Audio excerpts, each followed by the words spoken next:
Chapter 13. The Dragon's Teeth, or Army Seed.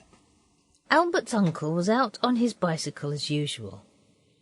After the day when we became Canterbury pilgrims and were brought home in the dog cart with red wheels by the lady he told us was his long-lost grandmother he had known years ago in India, he spent not nearly so much of his time in writing, and he used to shave every morning instead of only when requisite, as in earlier days. And he was always going out on his bicycle in his new Norfolk suit. We are not so unobserving as grown-up people make out. We knew well enough he was looking for the long-lost, and we jolly well wished he might find her. Oswald, always full of sympathy with misfortune, however undeserved, had himself tried several times to find the lady. So had the others. But all this is what they call a digression. It has nothing to do with the dragon's teeth I am now narrating. It began with the pig dying. It was the one we had had for the circus, but it having behaved so badly that day had nothing to do with its illness and death, though the girls said they felt remorse, and perhaps if we hadn't made it run so that day it might have been spared to us. But Oswald cannot pretend that people were right just because they happened to be dead, and as long as that pig was alive we all knew well enough that it was that made us run, and not us it. The pig was buried in the kitchen garden. Bill, that we made the tombstone for, dug the grave, and while he was away at his dinner we took a turn at digging, because we like to be useful, and besides, when you dig you never know what you might turn up. I knew a man once that found a gold ring on the point of his fork when he was digging potatoes, and you know how we found 2 half-crowns ourselves once when we were digging for treasure. Oswald was taking his turn with the spade, and the others were sitting on the gravel and telling him how to do it. "Work with a will," Dicky said, yawning. Alice said, "I wish we were in a book. The people in books never dig without finding something. I think I'd rather it was a secret passage than anything." Oswald stopped to wipe his honest brow ere replying. A secret's nothing when you've found it out. Look at the secret staircase. It's no good, not even for hide-and-seek, because of its squeaking. I'd rather have the pot of gold we used to dig for when we were little. It was really only last year, but you seem to grow old very quickly after you have once passed the prime of your youth, which is 10, I believe. How would you like to find the mouldering bones of royalist soldiers foully done to death by nasty Ironsides? Noel asked, with his mouth full of plum. If they were really dead, it wouldn't matter, Dora said. What I'm afraid of is a skeleton that can walk about and catch at your legs when you're going upstairs to bed. Skeletons can't walk, Alice said in a hurry. You know they can't, Dora. And she glared at Dora till she made her sorry she had said what she had. The things you are frightened of, or even those you would rather not meet in the dark, should never be mentioned before the little ones, or else they cry when it comes to bedtime and say it was because of what you said. "We shan't find anything, no jolly fear," said Dicky. And just then my spade I was digging with struck on something hard, and it felt hollow. I did really think for one joyful space that we had found that pot of gold.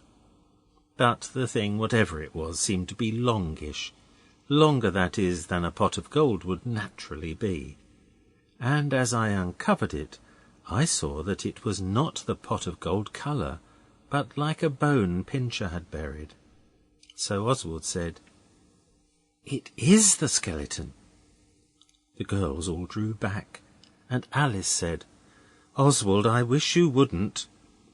A moment later the discovery was unearthed, and Oswald lifted it up with both hands. "It's a dragon's head," Noel said, and it certainly looked like it. It was long and narrowish and bony, and with great yellow teeth sticking in the jaw. Bill came back just then and said it was a horse's head. But H.O. and Noel would not believe it, and Oswald owns that no horse he has ever seen had a head at all that shape.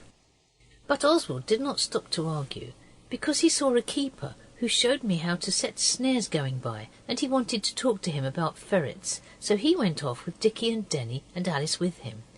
Also, Daisy and Dora went off to finish reading Ministering Children. So H.O. and Noel were left alone with the bony head. They took it away. The incident had quite faded from the mind of Oswald next day, but just before breakfast Noel and H.O. came in looking hot and anxious. They had got up early and had not washed at all, not even their hands and faces. Noel made Oswald a secret sign. All the others saw it, and with proper delicate feeling pretended not to have. When Oswald had gone out with Noel and H.O., in obedience to the secret signal, Noel said, "You know that dragon's head yesterday?" "Well," Oswald said quickly, but not crossly. The two things are quite different. "Well, you know what happened in Greek history when some chaps sowed dragon's teeth?" "They came up armed men," said H.O., but Noel sternly bade him shut up. And Oswald said, "Well," again. If he spoke impatiently, it was because he smelt the bacon being taken into breakfast. "Well," Noel went on, "what do you suppose would have come up if we'd sowed those dragon's teeth we found yesterday?" "Why, nothing, you young duffer," said Oswald, who could now smell the coffee. "All that isn't history, it's humbug. Come on into brekker." "It's not humbug," H.O. cried. "It is history. We did sow." "Shut up," said Noel again. "Look here, Oswald. We did sow those dragon's teeth in Randall's 10-acre meadow, and what do you think has come up?"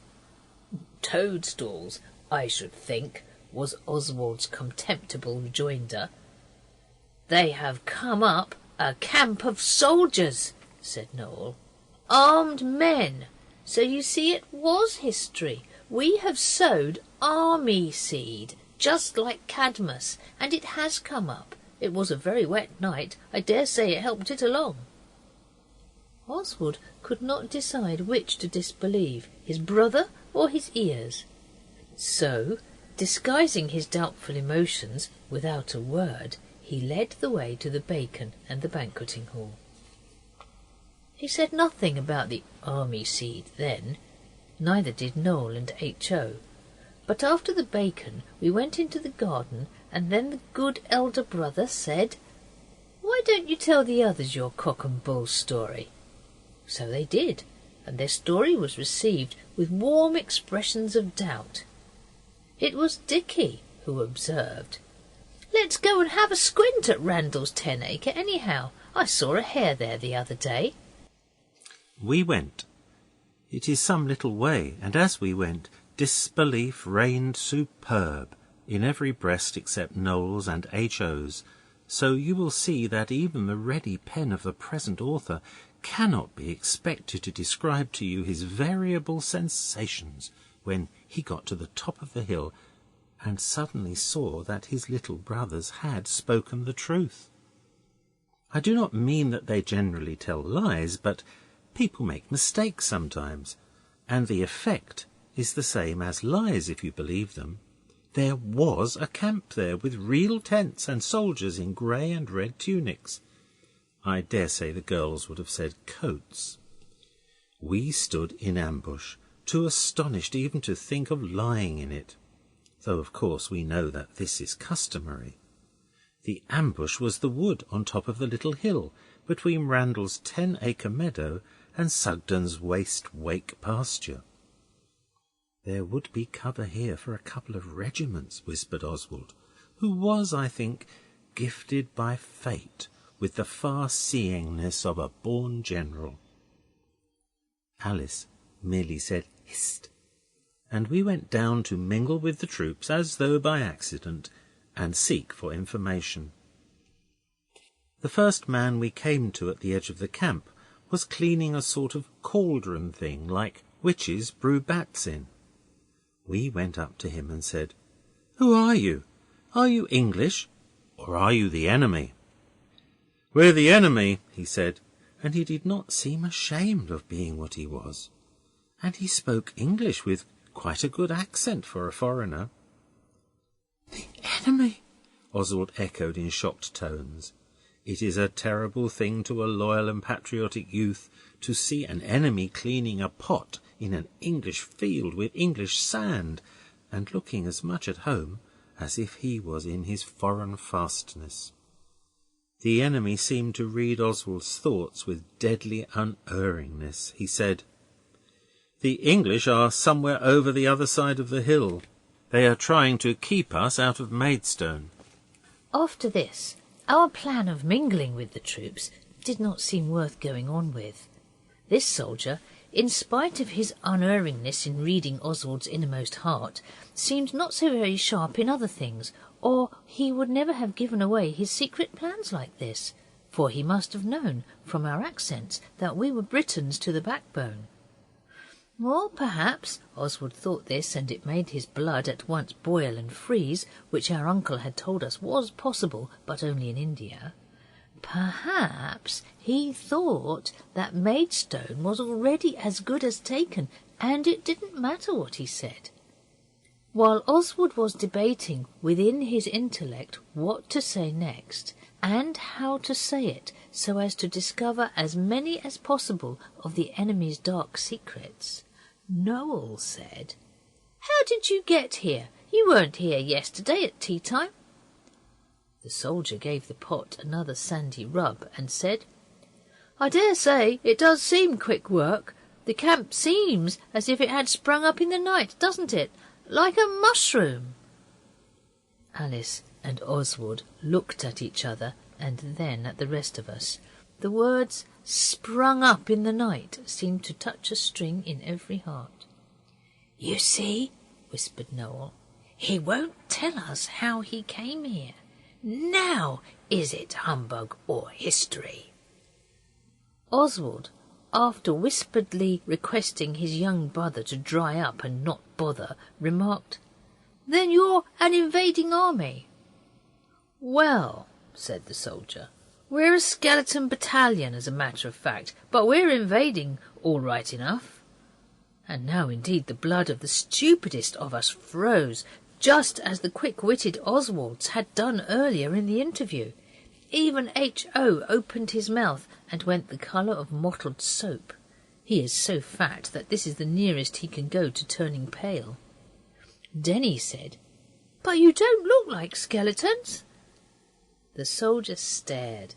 Then he laughed and said, "Ah, that's the padding in our tunics. You should see us in the grey dawn taking our morning bath in a bucket." It was a dreadful picture for the imagination. A skeleton, with its bones all loose most likely, bathing anyhow in a pail. There was a silence while we thought it over. Now, ever since the cleaning cauldron soldier had said that about taking Maidstone, Alice had kept on pulling at Oswald's jacket behind, and he had kept on not taking any notice. But now he could not stand it any longer, so he said, "Well, what is it?" Alice drew him aside, or rather she pulled at his jacket so that he nearly fell over backwards, and then she whispered, "Come along, don't start parleying with the foe. He's only talking to you to gain time." "What for?" said Oswald. "Why, so that we shouldn't warn the other army, you silly," Alice said, and Oswald was so upset by what she said that he forgot to be properly angry with her for the wrong word she used. "But we ought to warn them at home," she said. "Suppose the moat house was burned down and all the supplies commandeered for the foe." Alice turned boldly to the soldier. "Do you burn down farms?" she asked. "Well, not as a rule," he said, and he had the cheek to wink at Oswald. But Oswald would not look at him. "We've not burned a farm since... not for years." "A farm in Greek history it was, I expect," Denny murmured. Civilized warriors do not burn farms nowadays, Alice said sternly. Whatever they did in Greek times, you ought to know that.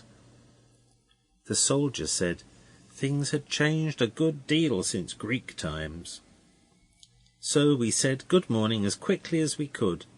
It is proper to be polite even to your enemy, except just at the moments when it had really come to rifles and bayonets or other weapons. The soldier said, "So long," in quite a modern voice, and we retraced our footsteps in silence to the ambush, the wood. Oswald did think of lying in ambush then, but it was rather wet because of the rain the night before, that H.O. said had brought the army seed up. And Alice walked very fast, saying nothing but, "Hurry up, can't you?" and dragging H.O. by one hand and Noel by the other. So we got into the road. Then Alice faced round and said, "This is all our fault. If we hadn't sowed those dragon's teeth, there wouldn't have been any invading army." I'm sorry to say that Daisy said, "Never mind, Alice dear, we didn't sow the nasty things, did we, Dora?" But Denny told her it was just the same. It was we had done it, so long as it was any of us, especially if it got any of us into trouble. Oswald was very pleased to see that the dentist was beginning to understand the meaning of true manliness and about the honour of the House of Bastable, though of course he is only a Fawkes, yet it is something to know he does his best to learn. If you are very grown up or very clever, I dare say you will now have thought of a great many things.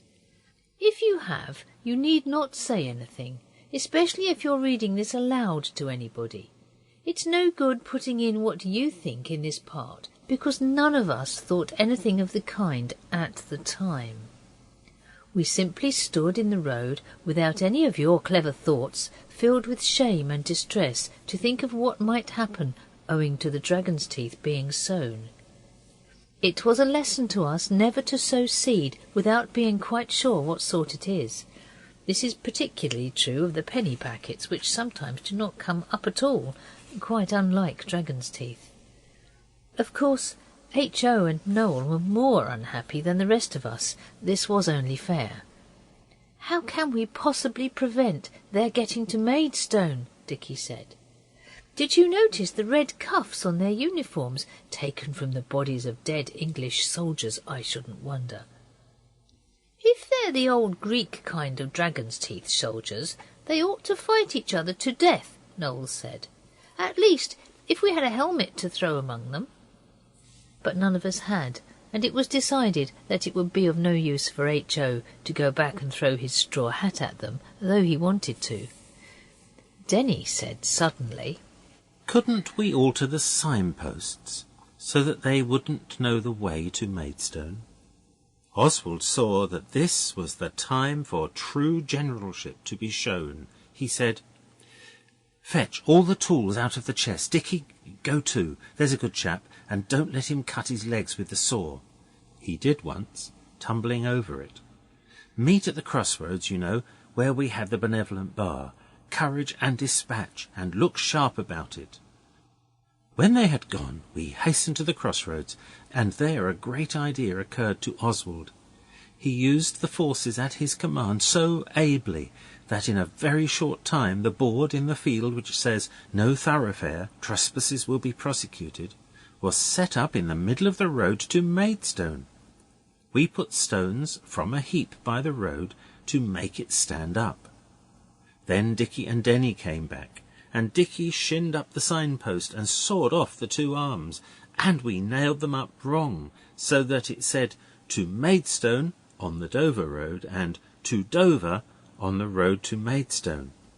We decided to leave the trespassers board on the real Maidstone road as an extra guard. Then we settled to start at once to warn Maidstone. Some of us did not want the girls to go, but it would have been very unkind to say so. However, there was at least one breast that felt a pang of joy when Dora and Daisy gave out that they would rather stay where they were and tell anybody who came by which was the real road. because it would be so dreadful if someone was going to buy pigs or fetch a doctor or anything in a hurry, and then found out they had got to Dover instead of where they wanted to go, Dora said. But when it came to dinner time, they went home, so that they were entirely out of it. This often happens to them by some strange fatalism. We left Martha to take care of the two girls, and Lady and Pincher went with us. It was getting late in the day, but I am bound to remember no one said anything about their dinners, whatever they may have thought. We cannot always help our thoughts. We happened to know it was roast rabbits and currant jelly that day. We walked two and sang the British Grenadiers and Soldiers of the Queen, so as much to be part of the British Army as possible. The Cauldron Man had said the English were the other side of the hill, but we could not see any scarlet anywhere, though we looked for it as carefully as if we had been fierce bulls. But suddenly we went round a turn in the road and came plump into a lot of soldiers, only they were not redcoats. They were dressed in grey and silver, and it was a sort of furzy commonplace, and 3 roads branching out. The men were lying about with some of their belts undone, smoking pipes and cigarettes. "It's not British soldiers," Alice said. Oh dear, I'm afraid it's more enemy. You didn't sow the army seed anywhere else, did you, H.O. dear?" H.O. was positive he hadn't, but perhaps lots more came up where we did sow them, he said, and they're all over England by now, very likely. I don't know how many men can grow out of one dragon's tooth. Then Noel said, "It was my doing anyway, and I'm not afraid." He walked straight up to the nearest soldier, who was cleaning his pipe with a piece of grass, and said, "Please, are you the enemy?" The man said, "No, young Commander-in-Chief, we're the English." Then Oswald took command. "Where is the General?" he said. "We're out of generals just now, Field Marshal," the man said, and his voice was a gentleman's voice. "Not a single one in stock. We might suit you in majors now, and captains are quite cheap. Competent corporals going for a song. And we have a very nice colonel too, quiet to ride or drive." Oswald does not mind chaff at proper times, but this was not one. "You seem to be taking it very easy," he said with a disdainful expression. "This isn't easy," said the grey soldier, sucking at his pipe to see if it would draw. "I suppose you don't care if the enemy gets into Maidstone or not," exclaimed Oswald bitterly. "If I were a soldier, I'd rather die than be beaten." The soldier saluted. "Good old patriotic sentiment," he said, smiling at the heartfelt boy. But Oswald could bear no more. "Which is the colonel?" he asked. "Over there, near the grey horse." "The one lighting a cigarette?" H.O. asked. "Yes. But I say, kiddie, he won't stand any jaw. There's not an ounce of vice about him, but he's peppery. He might kick out. You better bunk." "Better what?" asked H.O. "Bunk, bottle, scoot, skip, vanish, exit," said the soldier. "That's what you'd do when the fighting begins," said H.O. He is often rude like that, but it's what we all thought all the same. The soldier only laughed. A spirited but hasty altercation among ourselves in whispers ended in our allowing Alice to be the one to speak to the colonel. It was she who wanted to. However peppery he is, he won't kick a girl, she said, and perhaps this was true. But of course we all went with her. There were 6 of us to stand in front of the colonel, and as we went along we agreed that we would salute him on the word 3. So when we got near, Dick said 1, 2, 3, and we all saluted very well, except H.O., who chose that minute to trip over a rifle a soldier had left lying about, and was only saved from falling by a man in a cocked hat who caught him deftly by the back of his jacket and stood him on his legs. "Let go, can't you?" said H.O. "Are you the General?" Before the cocked hat had time to frame a reply, Alice spoke to the colonel. I knew what she meant to say because she had told me as we threaded our way among the resting soldiery. What she really said was, "Oh, how can you?" "How can I what?" said the Colonel, rather crossly. "Why, smoke," said Alice. "My good children, if you're an infant band of hope, let me recommend you to play in some other backyard," said the cock-hatted man. H.O. said, "Band of hope yourself," but no one noticed it. "We're not a band of hope," said Noel. "We're British, and the man over there told us you are. And Maidstone's in danger, and the enemy not a mile off, and you stand smoking." Noel was standing crying himself, or something very like it. "It's quite true," Alice said. The Colonel said, "Fiddle-de-dee." But the cocked-hatted man said, "What was the enemy like?" We told him exactly, and even the Colonel there owned that there might be something in it. "Can you show me the place where they are on the map?" he asked. "Not on the map we can't," said Dicky. "At least, I don't think so. But on the ground we could. We could take you there in a quarter of an hour." The cock-hatted one looked at the Colonel, who returned his scrutiny, and he shrugged his shoulders. "Well, we've got to do something," he said, as if to himself. "Lead on, Macduff." The Colonel roused his soldiery from their stupor of pipes by words of command, which the present author is sorry he can't remember. Then he bade us boys lead the way. I tell you it felt fine, marching at the head of a regiment. Alice got a lift on the cocked-hatted one's horse. It was a red-roan steed of might, exactly as if it had been in a ballad. They call a grey roan a blue in South Africa, the cocked-hatted one said. We led the British Army by unfrequented lanes till we got to the gate of Sugden's waste-wake pasture. Then the Colonel called a whispered halt, and choosing 2 of us to guide him, the dauntless and discerning commander went on foot, with an orderly. He chose Dicky and Oswald as guides. So we led him to the ambush, and we went through it as quietly as we could. But twigs do crackle and snap when you are reconnoitring or anxious to escape detection for whatever reason. Our Colonel's orderly crackled most. If you are not near enough to tell a colonel by the crown and stars on his shoulder strap, you can tell him by the orderly behind him, like Follow My Leader. "Look out!" said Oswald in a low but commanding whisper. "The camp's down the field. You can see if you take a squint through this gap." The speaker took a squint himself as he spoke, and drew back, baffled beyond the power of speech. While he was struggling with his baffledness, the British Colonel had his squint. He also drew back, and said a word that he must have known was not right, at least when he was a boy.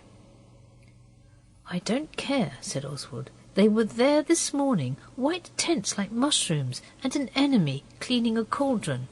"With sand," said Dicky. "That's most convincing," said the Colonel, and I did not like the way he said it.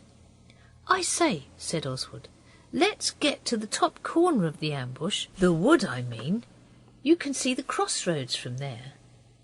We did, and quickly, for the crackling of branches no longer dismayed our almost despairing spirits. We came to the edge of the wood, and Oswald's patriotic heart really did give a jump. "There!" he cried. "There they are, on the Dover Road."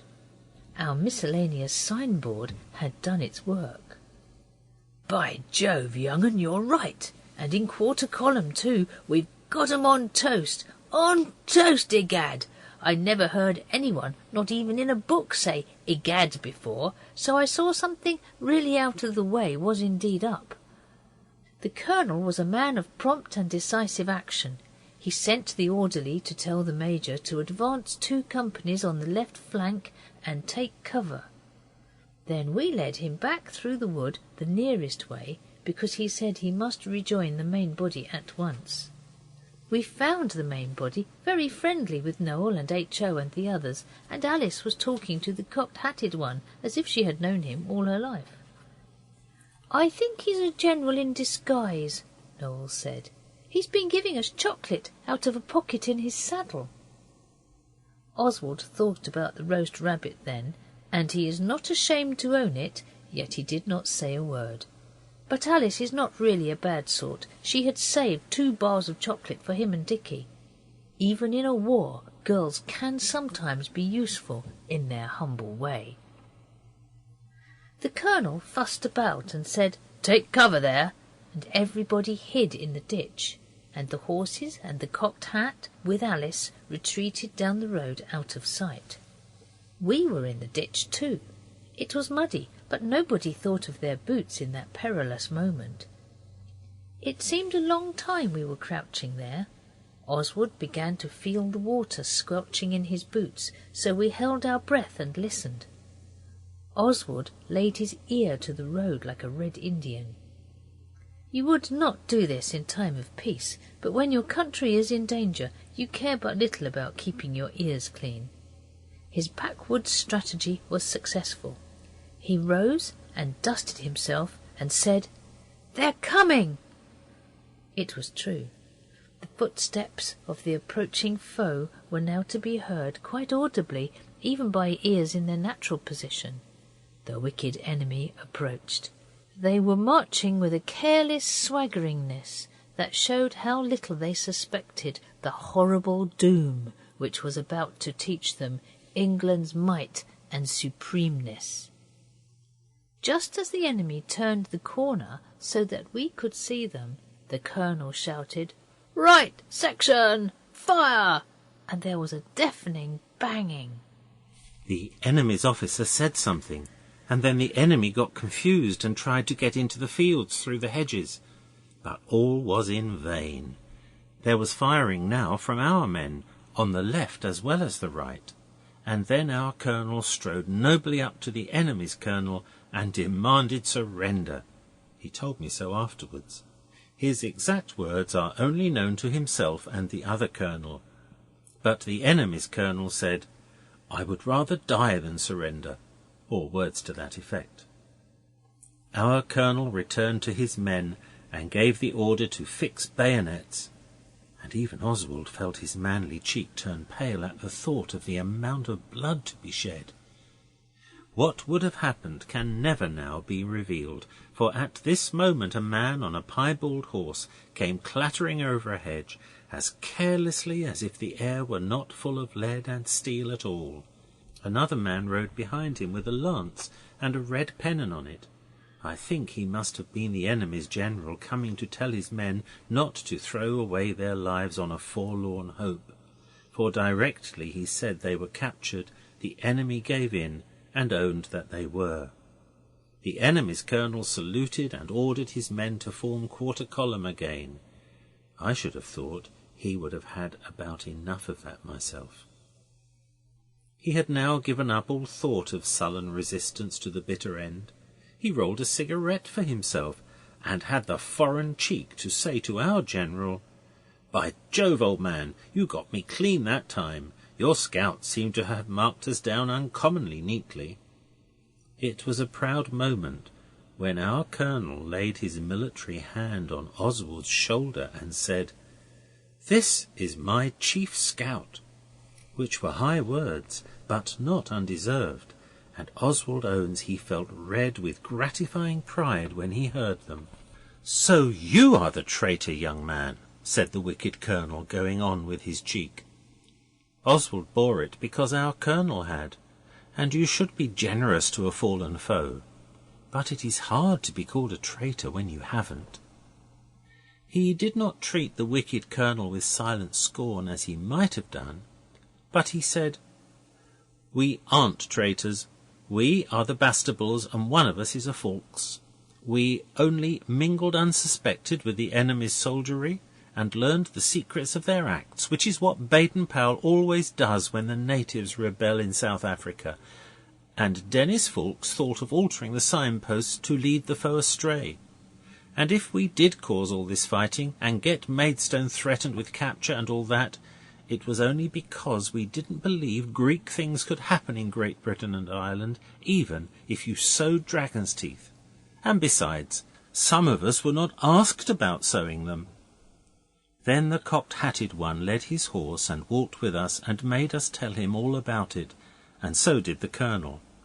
The wicked Colonel listened too, which was only another proof of his cheek. And Oswald told the tale in the modest yet manly way that some people think he has, and gave the others all the credit they deserved. His narration was interrupted no less than 4 times by shouts of "Bravo!" in which the enemy's Colonel once more showed his cheek by joining. By the time the story was told we were in sight of another camp. It was the British one this time. The Colonel asked us to have tea in his tent, and it only shows the magnanimosity of English chivalry in the field of battle that he asked the enemy's Colonel too. With his usual cheek he accepted. We were jolly hungry. When everyone had had as much tea as they possibly could, the Colonel shook hands with us all, and to Oswald he said, "Well, goodbye, my brave scout. I must mention your name in my dispatches to the War Office."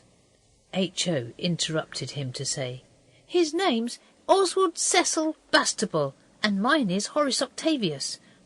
I wish H.O. would learn to hold his tongue. No one ever knows Oswald was christened Cecil as well, if he can possibly help it. You didn't know it till now. "Mr. Oswald Bastable," the Colonel went on. He had the decency not to take any notice of the Cecil. "You would be a credit to any regiment. No doubt the War Office will reward you properly for what you have done for your country, but meantime perhaps you'll accept 5 shillings from a grateful comrade in arms." Oswald felt heartfelt sorrow to wound the good Colonel's feelings, but he had to remark that he had only done his duty and was sure no British scout would take 5 bob for doing that. And besides, he said, with that feeling of justice which is part of his young character, it was the others just as much as me. "Your sentiments, sir," said the Colonel, who was one of the politest and most discerning colonels I ever saw, "your sentiments do you honour, but Bastables all and non-Bastables," he couldn't remember Fawkes, it's not such an interesting name as Bastable, of course, "at least you'll accept a soldier's pay." "Lucky to touch it, a shilling a day," Alice and Denny said together, and the cocked-hatted man said something about knowing your own mind and knowing your own Kipling. "A soldier," said the Colonel, "would certainly be lucky to touch it. You see, there are deductions for rations. 5 shillings is exactly right, deducting 2d each for 6 teas. That seemed cheap for 3 cups of tea and 3 eggs and all the strawberry jam and bread and butter Oswald had had, as well as what the others ate, and ladies' and Pincher's teas.